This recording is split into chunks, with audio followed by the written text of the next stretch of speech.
Hello friends, आज हम inhalers therapy यानी कि जिसे हम पंप कहते हैं उसके बारे में जानेंगे।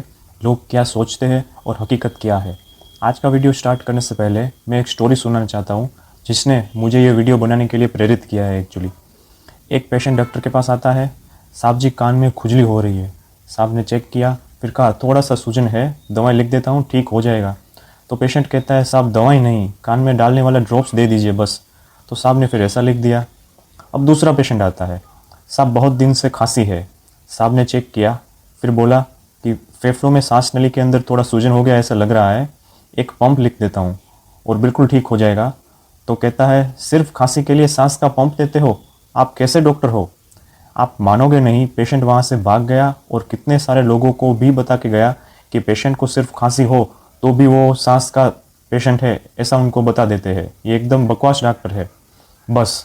तो यही है एक्चुअल रियलिटी कि लोगों का एक्सेप्टेंस लेवल पंप को लेकर बहुत ही कम है और माइंडसेट ही कुछ अलग है। पता नहीं लोग पंप के बारे में क्या सोचते हैं और क्या सोशल स्टिग्मा है। तो इसके बारे में आज हम जानेंगे।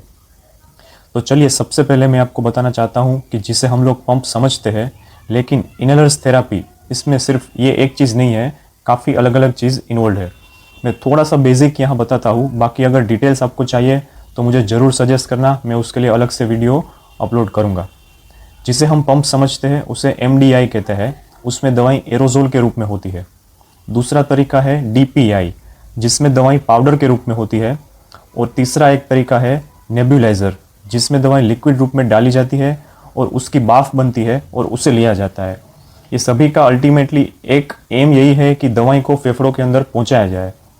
ये सभी में काफ़ी अलग अलग तरीके के डिवाइसेस और अलग अलग माध्यम मार्केट में अवेलेबल है, जिससे डॉक्टर आपकी उम्र और आपके फेफड़ों की क्षमता के हिसाब से जो ठीक लगे वो आपको प्रिस्क्राइब करते हैं। अब हमें समझना है लोकल और सिस्टमिक थेरेपी के बारे में। लोकल थेरेपी में समझे तो जहाँ दवाई की ज़रूरत है वहाँ पर दवाई देना, यानी आँखों या कानों में ड्रॉप्स डालना, क्रीम लगाना, पाउडर लगाना। लोकल कोई जोड़ों में, कोई जॉइंट में इंजेक्शन देना या सेक करना वगैरह काफ़ी सारी चीज़ें हैं। और इनहेलर्स थेरेपी यानी पंप, ये भी लोकल थेरेपी में ही इंक्लूड होता है। इसमें दवाई सीधी जहाँ पे ज़रूरत है वहीं पर पहुँचती है, तो कम डोज में देनी पड़ती है। तो सीधा है कि साइड इफ़ेक्ट होने के चांसेस भी कम ही रहेंगे। अब सिस्टमिक थेरेपी में समझे तो गोलियां खाना या नस में इंजेक्शन से दवाएं लेना। इस हिसाब से खाने वाली गोलियां मुंह से होकर पेट में जाती है और पेट में से ब्लड में जाती है और ब्लड के द्वारा वहाँ से वो पूरे शरीर में जाती है। दवाई पूरे शरीर में सभी जगह पर पहुँचती है, तो जहाँ ज़रूरत है वहाँ पर सही डोज पहुँचाने के लिए थोड़ा ज़्यादा डोज देना पड़ता है। इसलिए साइड इफ़ेक्ट के चांसेस वैसे तो बराबर डोज में लिया जाए तो कोई नहीं रहता, लेकिन लोकल थेरेपी के सामने देखा जाए तो सिस्टमिक थेरेपी का साइड इफेक्ट हमेशा ज़्यादा ही माना जाएगा। लोग मानते हैं कि पंप लेने से बच्चों की ग्रोथ अटक जाती है, लेकिन ऐसा बिल्कुल भी नहीं है, क्योंकि पंप की दवाएं सीधे फेफड़ों में ही जाती है और शरीर के किसी दूसरे भाग में जाती ही नहीं है।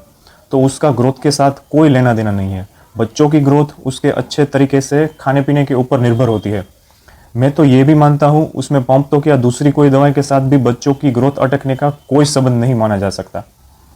लोग कहते हैं कि पंप लेने से पेट में गैस होती है, लेकिन पंप की दवाई तो सीधे फेफड़ों में ही जाती है, पेट या तो शरीर के किसी और भाग में जाती ही नहीं है।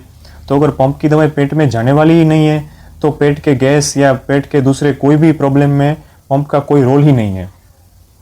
लोगों का मानना है कि सांस की तकलीफ में ही पंप जरूरी होता है, लेकिन ऐसा बिल्कुल नहीं है। पंप दवाई को फेफड़ों में पहुंचाने का सिर्फ एक तरीका है, एक जरिया है। जैसे आंखों के लिए ड्रॉप्स, वैसे फेफड़ों के लिए पंप। तो पंप लेना यानी आपको सांस की बीमारी है ऐसा बिल्कुल भी नहीं है। फेफड़ों की तो कई सारी बीमारियां होती है जिसमें पंप की ज़रूरत पड़ सकती है। सिर्फ दवाई को जहां पर तकलीफ है वहां पर पहुंचाने के लिए ये एक जरिया बनाया गया है।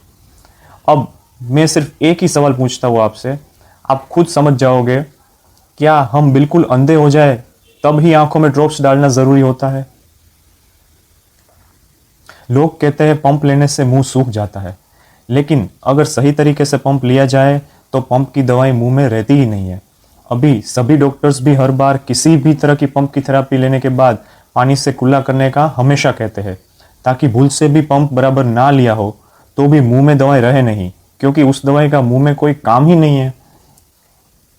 लोगों का मानना है पंप में स्टीरॉइड्स होते हैं और जो हार्मफुल है। सबसे पहले तो मैं स्टीरॉयड का ये भ्रम दूर करना चाहता हूँ कि जिस तरह से उसे बदनाम किया जा रहा है आम लोगों के माइंड में, स्टीरॉयड का जो भ्रम है, अगर सही रोगों में, सही मात्रा में, सही टाइम पर स्टीरॉयड का उपयोग किया जाए तो स्टीरॉयड एक लाइफ सेविंग ड्रग है जिससे कई जानें बचाई जा सकती है। तो स्टीरॉयड से डरना बंद करो, लेकिन अपने आप मत लो, कोई डॉक्टर की सलाह के अनुसार और अपने अनुरूप डोज में ही लेना सही रहेगा। पंप में होने वाले स्टीरॉयड्स का कोई साइड इफेक्ट नहीं है। आप खुद भी पैकेट पर देख सकोगे कि पंप के अंदर दवाई का डोज ज़्यादातर माइक्रोग्राम्स में होता है, यानी वो बहुत बहुत कम हुआ। जो बॉडी बिल्डिंग के लिए लगते हैं वो अलग तरह के स्टीरॉयड्स होते हैं, वो शायद हार्मफुल हो सकते हैं। लोगों का मानना है पंप से बहुत सारे साइड इफ़ेक्ट्स होते हैं, लेकिन ये बिल्कुल गलत है।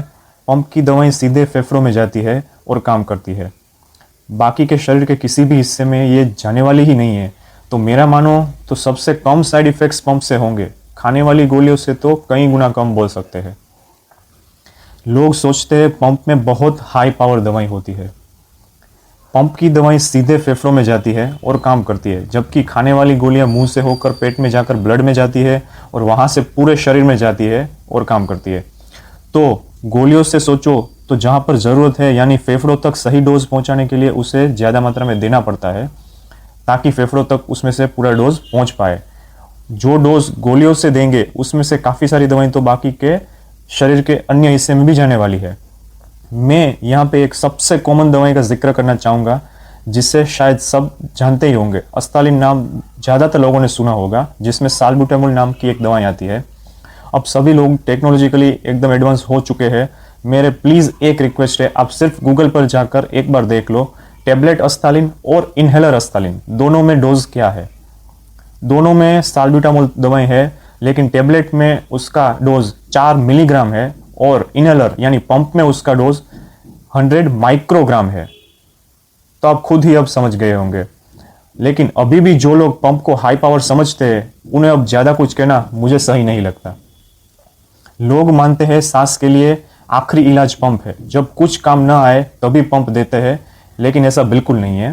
पंप फेफड़ों में दवाई पहुंचाने का सिर्फ एक तरीका है। इससे जहां पर एक्चुअली ज़रूरत है वहां पर दवाई पहुंचती है। तो ऐसा बिल्कुल नहीं है सांस बहुत बढ़ जाए तब लास्ट में ही पंप की ज़रूरत है, बल्कि जब थोड़ी बहुत भी फेफड़ों की तकलीफ लगे तो पहले गोलियों से तो अच्छा है कि पंप चालू करना ही सही रहेगा।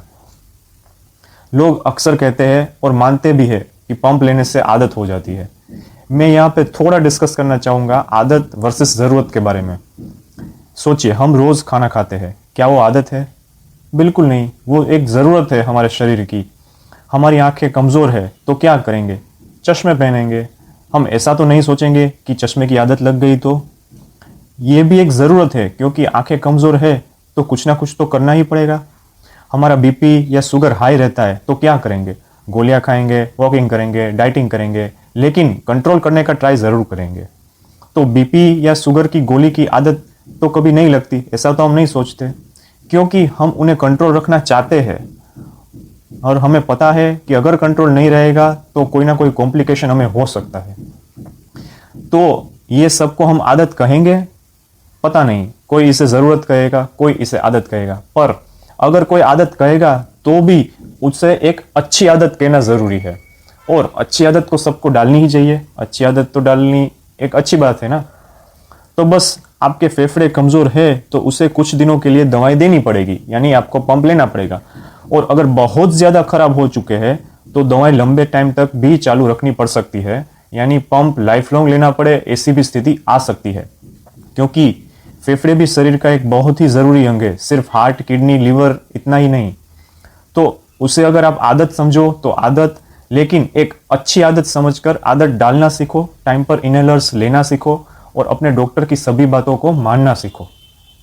तो बस आज मैं यही कहूँगा, इनहेलर्स से भागे नहीं। अगर डॉक्टर्स आपको इनहेलर्स लेने की सलाह देते हैं तो वो आपके ही अच्छे के लिए है। तो सिर्फ अपने डॉक्टर्स की सुने और इनहेलर्स को चुने, वो किसी भी रूप में क्यों ना हो। तो आज के लिए इतना ही। ऐसे ही वीडियोस देखते रहने के लिए आप हमारे चैनल को सब्सक्राइब जरूर कर सकते हैं, और वीडियो अच्छा लगा हो तो लाइक या शेयर जरूर करें। आपके सजेशंस हमें भेजते रहे, उसी से हम इम्प्रूव होते हैं। Thank you so much, goodbye, think less, do more and be happy for being healthy.